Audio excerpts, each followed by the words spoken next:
Parker is back, and so is this pattern I've been trying to avoid. It seems like it builds up in the afternoon and feels a lot like Central Florida, and then we get the showers. Yeah, that's exactly right. We're going to be dealing with some warm temperatures this afternoon with some more rain that's going to be building our way. But this morning, we're actually a little bit on the drier side. I will say it's feeling a little bit humid. Temperatures are on the cooler side, so at least we got that going for us, 62 degrees. And with Phil, as we have a look at our current conditions, sky cam out there, sunrise will occur officially in about an hour's worth of time. But before then, your hourly forecast, if you're up making breakfast this morning, looks all good to go. Temperature is going to be in the mid to upper 60s for the next couple of hours. Then by 10 a.m., we are back into the mid 70s. Your bus stop forecast for the kids as they head out all looks good to go.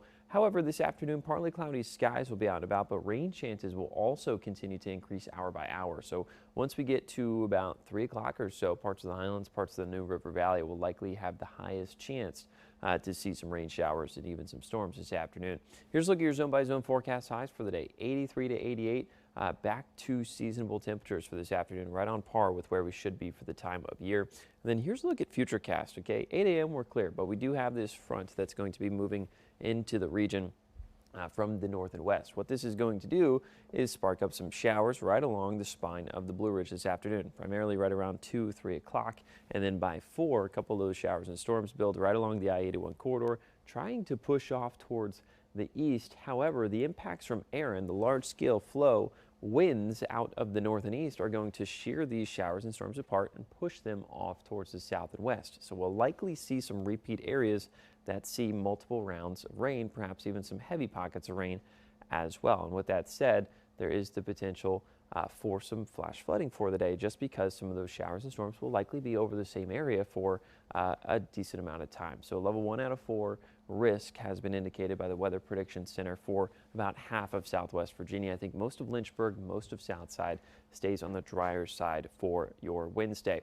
Now moving forward, after this front pushes on through, we'll have an area of high pressure that moves in to our north, bringing in some cooler air. We'll be on the southern side of this area of high pressure, so it's going to funnel in cooler air from the north and east. So temperatures are going to be down once we get into the weekend, and then looking beyond into next week, looks like way cooler than average temperatures are going to be building in, not just for the mid-Atlantic, but for the Northeast and the Midwest. Here's the latest advisory on Hurricane Aaron from the National Hurricane Center. Still a Category 2 hurricane with 100-mile-per-hour winds. Pressure still around 950. I will say it does look a lot healthier this morning than what it looked like yesterday morning. So I do expect a brief sort of period and window of re-intensification to a strong Category 2, maybe a weak Category 3 hurricane. However, regardless of the intensity or the name of it, you will see impacts up and down the coast. Now here at home, not likely to see any impacts other than the increased